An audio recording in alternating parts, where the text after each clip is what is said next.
ఇంతటితోనే లోకాలన్నీ మేల్కొనేవి. రెండవ స్వరాన్ని ఆలపిస్తే గలగల ముందుకు ప్రవహించే యమునమ్మ అదే శబ్దంతో వెనక్కి ప్రవహిస్తూ ఉండేది, వెనక్కి వచ్చేది.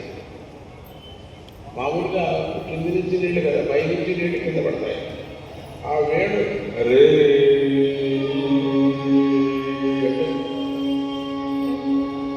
కొండ మీద వెళ్ళిపోతాయి నీళ్ళు.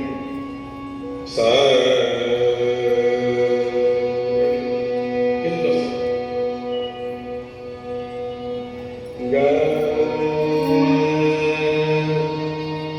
బండలన్నీ కదులుతాయి. ఆ తర్వాత శ్రీకృష్ణుడు వేణువుతో మూడవ స్వరాన్ని అందుకున్నప్పుడు ఆకాశంలో అందంగా కదిలే అందాల చంద్రుడు కదలకోకుండా అలా స్తంభించిపోతుంటాడు. అక్కడ పరమాత్మ నాలుగవ స్వరంలో వేణువును వాయించినప్పుడు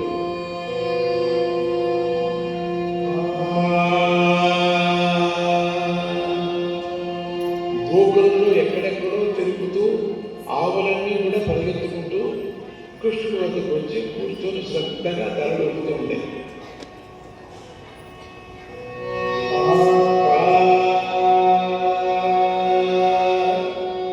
ఇక పరమాత్మ వేణువుతో పంచమ స్వరాన్ని అందుకుంటే గోపికలు గోకులము తమ పనులను విడిచిపెట్టి వచ్చి కృష్ణ దర్శనం చేసుకునేవారు.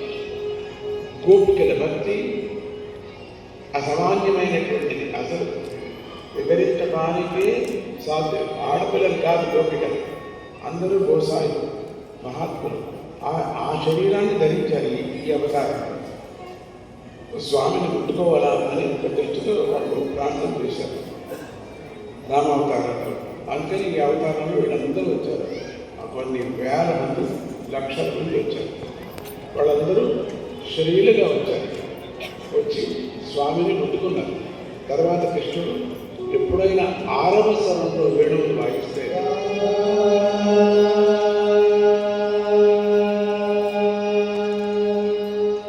రాళ్ళు కరిగిపోయాయి. అప్పుడు శరత్కాలం వచ్చిందా అని గోకులం వాళ్ళు భ్రమపడుతూ బయటకు వచ్చి చూసేవాడు. వర్షం వస్తామన్నారు. భయపడతారు. ఏమిటి? ఒక్కొక్కసారి పరమాత్మ వేణు ఏడవ స్వరంలో వాయిస్తే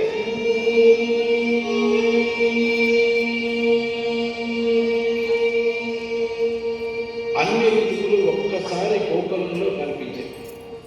అంటే క్షణానికి మారుతూ గోకులాన్ని తేరుకోలేకుండా ఆశ్చర్యంగా ముంచేస్తూ ఉండేటువంటి పరమాత్మ వేణువు ఎనిమిదవ స్వరంతో కూడా వాయించేవాడు.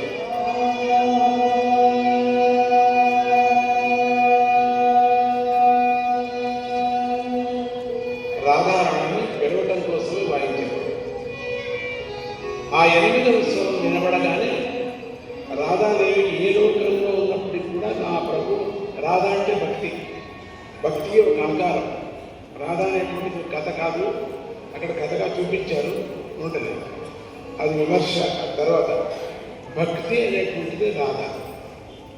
అందుకని రాధే కృష్ణ అంటే భక్తితో సంబంధించిన వాడు. భక్తితో కలుసుకున్నటువంటి వాడు రాధ. రాధే అంటే భక్తి భార్యగా ఉందేమో అనే విచారం. అక్కడ రాధ అనేటువంటిది ఒక ఆడపిల్ల కాదు. అక్కడ భక్తి అనేటువంటి ఒక ఆకారంతో ఉండినటువంటి రాధాదేవి. ఆ 8వ స్వరం వినబడగానే రాధాదేవికి నా ప్రభువును నన్ను పిలుస్తున్నాడు నా ప్రభువు అని ఆమెకి తెలిసేది. తక్షణమే రాధ ఎలాంటి పని చేస్తున్నప్పటికీ కూడా దాన్ని విడిచిపెట్టి కృష్ణుడి వద్దకు వారి విశేషాలు బ్రహ్మ సంగీతంలోనూ బ్రహ్మ సంగీతలోనూ పురాణాదుల్లోనూ వివరించబడతాయి. వాటిలో కొన్ని విశేషాలు తెలుసుకుంటాం. మనమేమో ఈ లోకంలో ఆహతనాదం నుంచి పుట్టాం. ఆహతనాదం మరి కృష్ణుడు వాయించేటువంటి వేణునాదం ఎక్కడి నుంచి పుట్టింది? అది కూడా మనలాగానే ఆహతనాదం నుంచే పుట్టిందా అంటే లేదు, అది అనాహతనాదం నుంచి పుట్టింది. కనుక దాని మాధుర్యాన్ని వర్ణించలేదు. ఆ నాదానికి ఎంతో మహత్వం ఉంది. అలాగే ఆ నాదాన్ని పుట్టించే వేణువు కూడా అంతే మహత్వం ఉంది. శ్రీకృష్ణుడు ఎంతటి అందగాడో అంత అందంగా ఆయన వేణునాదం కూడా ఉంది. అందుకని ఆ నాదాన్ని వినగానే మనస్సు చలించని మహర్షులు కూడా మనస్సు చలించిపోయేది, ధ్యాన భంగం అయ్యేది వాడు. శ్రీకృష్ణుడు అంత విశేషంగా ప్రత్యేకమైన ఉద్దేశంతో వేణువును వాయించాడు. ఇదేమిటి ప్రత్యేకమైనటువంటి ఉద్దేశం అంటే ఏమిటి? ఇందులో ఏమైనా రహస్యం ఉందా? అంత ప్రత్యేకంగా స్పెషల్ దేనికి చెప్పారు అంటే ఉంది. శ్రీకృష్ణ పరమాత్మ వద్ద రకరకాల వేణువులు ఉండేవి. వాటిని ఆయన భక్తుల కోరికలను, లోకానికి కావలసినటువంటి ఉపయోగాలను దృష్టిలో పెట్టుకొని వాయించారు. ఎవరెవరు ఏ జీవికి ఏ వేణువులో వాయించి ఆ వేణునాదాన్ని భక్తులకి ఆ వైబ్రేషన్ ఆరో పంపించేవారు. శక్తి పాతం, నాద పాతం చేసేవారు. కృష్ణుడు ఊరికి ఆడుతున్నాడు అనుకో, అక్కడ ఆయన మహామేధావి, ఆయన మహా విజ్ఞాని, ఆయన మహావైద్యుడు, పరమాత్ముడు. ఆ వేణువుల్లో పరమాత్మ ప్రధానంగా 3 రకాల వేణువులను ఎప్పుడూ వాయిస్తూ ఉండేవాడు. వాటిలో మొదటి దాని పేరు వేణువే. దాని పేరు మొదటి పేరు వేణు అంటారు. ఇది చాలా చిన్నగా ఉంటుంది, ఇంతే ఉంటుంది, ఒక వీణలాగా ఉంటుంది, ఇంత ఉంటుంది, ఇంతే. ఇక్కడి నుంచి కృష్ణుడి యొక్క ముఖం కనపడదు సరిగంటే ఆ ముఖంలో ఒదిగిపోతుంది, వేణు వెనకబడి. మరి ఆ వేళ్ళు ఎట్లా పెడతాడో తెలియదు, కానీ అంటే 6 అంగుళాలు ఉంటుంది, అంతకన్నా పొడవు ఉండదు. దీనికి 6 రంధ్రాలు వేరే ఉంటాయి, ఇది చిన్నదాట. తర్వాత రెండవ దాన్ని మురళి అంటారు, ఇంకొక వేణు. ఇది 18 అంగుళాల పొడవు ఉంటుంది.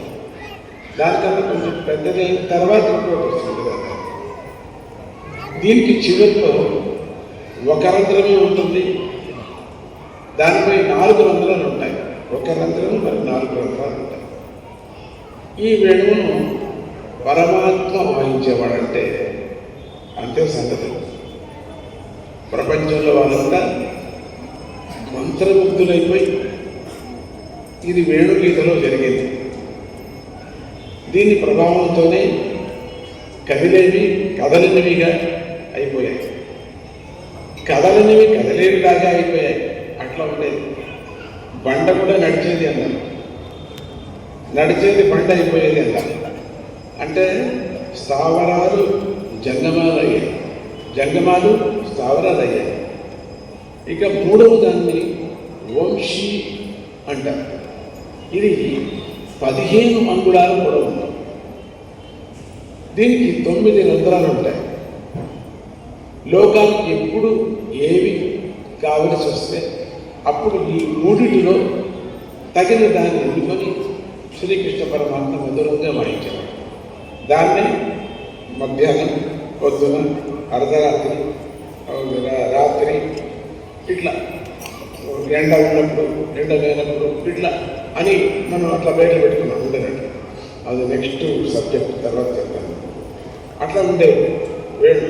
చాలా కష్టం. ఇంత పెద్ద వేణు వాయించేది అనేది కష్టం. స్వామి దగ్గర శంఖ వేణు అనేది ఉంటుంది. అది ఇక్కడి నుంచి వాయిస్తుంటే ఎప్పుడూ అక్కడ సంప్రదిస్తుంది. ఇక్కడ పెట్టాలి, చెయ్యి ఇక్కడ పెట్టాలి. చాలా కష్టమైంది అది వాద్యం. అందుకని తిప్పి కూడా అట్లా పెడుతున్నారు. నా స్వామికి కోసం చేస్తున్నారు. అయినా ఆ దాంట్లో ప్రయాణం కావాలి. ఆ ఊపిరి ఎంత శక్తి ఉందో మన ఆయుష్ అంత శక్తి ఉంటుంది మనకు. ప్రాణాన్ని ఇంప్రూవ్ చేస్తాను. న్యాయంగా హార్ట్ ప్రాబ్లమ్స్ వచ్చిన వాళ్ళకు కూడా తగ్గుతుంది, రాదు కూడా కొంతమందికి, లేని వాళ్ళు కాదు. అంటే అనేది కాదు. ఎవరో బెంగళూరులో ఒక భక్తుడు అన్నారు, స్వామీజీకి ముందుగానే తెలిసామో ఈ ప్రపంచంలో యుద్ధం వచ్చేటప్పుడు గ్యాస్ అంతా లేదు, వెళ్ళిపోయింది, రాయరాదు, చాలా కష్టము, ఇంట్లో వంట చేసుకోవటం, అందుకని అందరికీ వేడి ఇచ్చారు, పోయి పెట్టుకొని అది కాదేదా నేను సంగీతం వాయించడానికి ఇచ్చారంటే మేము అది అనుకున్నాము.